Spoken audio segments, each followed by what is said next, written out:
성도님들, 오늘은 히브리어 알파벳 8번째 글자인 헷으로 시작하는 8번째 연입니다. 그리고 이 연의 주제는 회개라고 볼 수도 있고 참된 친구는 누구인가 이렇게도 볼 수 있습니다. 성도님들, 친구 있으시죠? 그런데 학창 시절부터 지금까지 이제 쭉 친구로 지내온 분들도 있으실 겁니다.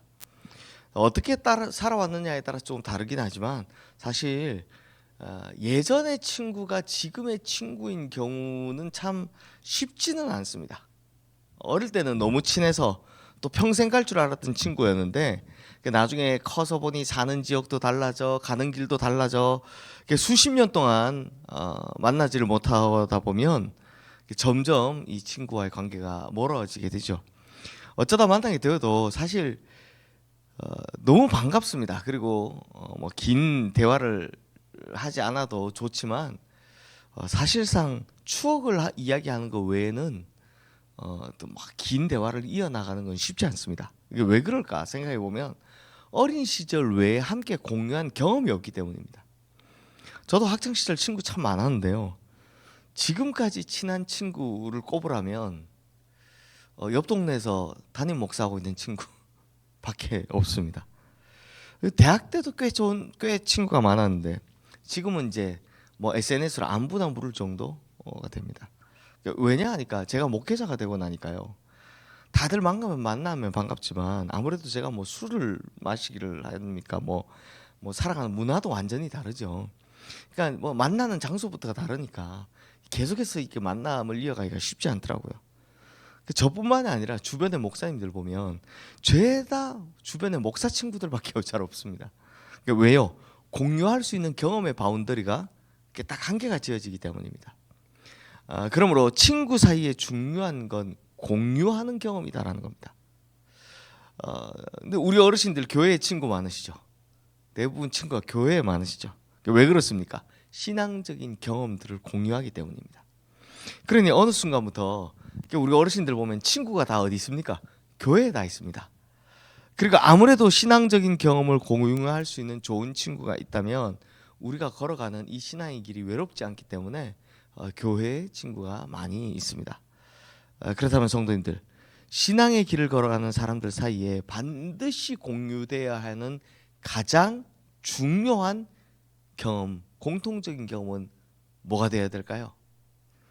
오늘 본문에선 그것을 회개의 경험이다 라고 이야기합니다. 다른 말로 하면 변화의 경험이다 라는 겁니다. 자, 그런데 성도님들, 회개하는 모습들은 다 똑같을까요? 그렇지 않습니다. 각각 다 다릅니다. 어떤 사람은요, 뭐 눈물을 흘리면서 막 가슴을 막 찢으면서 이렇게 감정적으로 자기가 잘못했다라는 걸 표현하는 사람이 있는 반면 또 어떤 분은요, 되게 조용합니다. 조용하게 있습니다. 그런데 속으로는 어떻습니까? 확실하게 결단을 하는 겁니다. 내가 다시는 저 죄를 짓지 않겠다. 그리고 이제 더 이상 죄를 짓지 않는 겁니다. 이런 분들이 회개를 이미 끝낸 사람입니다. 가만히 있어도 회개한 사람입니다. 그러니 모습은 달라도 회개라는 경험은 다 똑같다라는 겁니다. 자, 그렇다면 성도님들, 우리가 서로 공유할 수 있는 회개란 건 어떤 건지 먼저 59절 말씀 우리 함께 읽어보겠습니다. 내가 내 행위를 생각하고 주의 증거들을 향하여 내 발길을 돌이켜 싸우며. 자, 회개의 첫 번째 단계는 나의 행위를 생각하는 겁니다. 이게 무슨 말이냐? 과거를 돌아보는 거죠. 지난 날을 돌아보는 겁니다. 회개할 생각이 없는 사람은 절대 지난 날을 돌아보지 않습니다. 과거를 돌아보지 않습니다. 왜요? 내 행위나 과거에 대해서 후회할 이유가 전혀 없기 때문입니다. 하지만 회개하는 사람은 지난 날 자신이 살아왔던 삶의 발자취들을 돌아봅니다. 내가 왜 그런 행동을 했을까? 그 행동으로 인한 결과는 뭐였을까? 그리고 내가 함부로 했던 말이나 행동들, 그것이 내 주변 사람들에게, 내 가족들에게 어떤 영향을 미쳤을까? 이렇게 하나하나 곱씹어 보는 것, 이게 바로 회개에서 가장 중요한 첫 번째 단계다라는 겁니다. 그 다음 단계는 59절 말씀 후반부에서 전하고 있는 것처럼 주의 증거들을 향하여 내 발길을 돌이켜 싸우며, 즉 행위를 돌아보고 잘못됐다는 것을 알면 그 다음 뭐 해야 됩니까?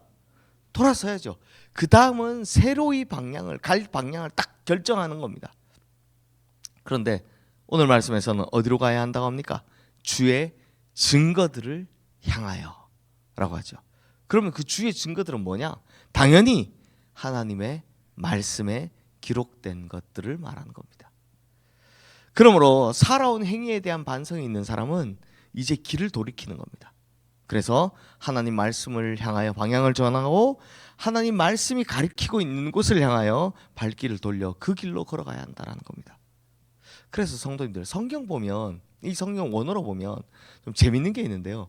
회개, 제가 예전에 설교한 적이 있는데 회개에 대해서 두 가지 단어가 나옵니다. 그걸 우리말로 굳이 표현하자면 하나는 자복이고 하나는 회개라는 단어로 나옵니다. 그러니까 여기서 행위에 대해 반성하는 것, 하나님 잘못했습니다, 제가 다시는 이러지 않겠습니다 라고 하는 것까지는 뭐다? 자복이고, 그 다음 길을 완전히 돌이키는 걸 회개라고 하는 겁니다. 그러니 이 두 가지가 다 이루어져야만 진짜 회개다라는 겁니다. 성도님들, 결론적으로 회개는 어떤 겁니까? 완전히 새로운 방향으로 바꿔서 걸어가는 겁니다. 그리고 방향은 하나님의 말씀이 가르쳐주는 방향으로 가야 하는 겁니다. 그래서 진정한 회개는 먼저 하나님 앞에서 우리의 행위를 돌아보고, 그리고 그 다음 잘못된 방향을 돌이켜 올바른 방향으로 걸어가는 것, 한 걸음 한 걸음 걸어가는 것, 이것이 바로 진정한 회개다라는 겁니다. 그래서 회개의 원래 언어의 뜻이 길을 돌이키다라는 뜻입니다. 후회만 해서는 안 되고 길을 돌이켜라라는 겁니다. 그런데 성도님들, 이렇게 올바른 방향으로 한 걸음씩 쭉 걸어가다 보면 어느 순간 이 방향이 참된 길이요 생명의 길이라는 걸 깨닫게 됩니다. 그러면 그때부터 확신이 생기기 시작해요. 그렇게 확신이 서면 그때부터는 한 걸음 한 걸음씩 걸어가던 게 그 다음 어떻게 됩니까? 달려가기 시작한다는 겁니다. 60절 말씀 우리 함께 읽어보겠습니다. 주의 계명들을 지키기에 신속히 하고 지체하지 아니하였나이다. 자, 주의 계명들을 지키기에 첫 번째 신속하게, 두 번째 지체하지 않겠다라고 이야기합니다. 왜요? 그때부터는 우리 경험해 보셨겠지만 하나님 말씀 따라 사는 게 재밌거든요. 네. 하나님 말씀 따라 사는 것이 즐겁거든요. 그러면 그 길로 확 간다라는 겁니다. 이것이 올바른 회개를 한 사람이 경험하게 되는 변화라는 겁니다. 그러므로 성도님들, 먼저 하나님 앞에서 우리의 행위를 돌아보고, 그 다음 두 번째로 잘못된 방향을 돌이켜서 올바른 방향으로 한 걸음 한 걸음 걸어가다 보면, 세 번째 주님의 계명을 지키는 것이 너무 좋아서 그 다음 신속하고 빨라진다는 것. 이것이, 이 세 단계가 그리스도인이라면 누구나 갖춰야 할 변화의 경험, 회개의 경험이다라는 겁니다. 자, 그렇다면 성도님들, 이제 우리를 한번 돌아봐야죠. 이러한 회개의 경험, 변화의 경험 하셨습니까? 우리가 진실로 이런 변화를 경험하게 됐다면 그 다음에 재밌는 게 뭐냐면 그런 사람들끼리는 영적으로 통하게 돼 있습니다. 비록 지나온 삶은 다 다르다 할지라도 회개의 경험, 변화의 경험이 이 공통분모로 존재한다면 그 다음부터 이제 누구나 다 친해질 수 있다는 겁니다. 친구가 될 수 있다는 겁니다. 그렇게 친구가 되었다면 그 다음은 어떻게 되겠습니까? 하나님께서 원하는 한 방향으로 함께 마음을 모아 함께 갈 수 있게 되는 거죠. 그래서 신앙의 친구가 생기는 겁니다. 성도님들, 원래 교회는요 가장 다양한 사람들이 모이는 곳이 교회입니다. 그래서 참 그게 다 똑같으면 좋겠건만 생각하는 것도 다르고 말하는 것도 다르고 다 스타일도 다르고 다 다르죠. 왜요? 경험도 다르고 뭐 자라온 환경인 고향도 다르고 학력 수준도 다르고 지향하는 목표도 다르고 하여튼 다 다르기 때문입니다. 교회는 원래 그렇습니다. 다 다른 사람들이 모이는 겁니다. 하지만 모든 성도님들의 마음을 모을 수 있는 것이 하나가 있다면, 그래서 다 다르기 때문에 교회가 참 갈등이라는 게 많이 생길 수밖에 없는 구조인데, 그럼에도 불구하고 모든 성도님들의 마음을 하나로 모을 수 있는 방법이 하나 있다면 그게 뭐다? 바로 변화의 경험을 공통적으로 가지고 있느냐. 여기에서 결판이 나는 겁니다. 회개의 경험을 다 공통적으로 가지고 있느냐, 이게 교회에서 진짜 교회가 되느냐 마느냐의 결판이 나는 겁니다. 자, 마지막으로 63절 말씀 우리 함께 읽겠습니다. 나는 주를 경외하는 모든 자들과 주의 법도들을 지키는 자들의 친구라. 자, 이 신이 뭐라고 이야기합니까? 주를 경외하는 모든 자들.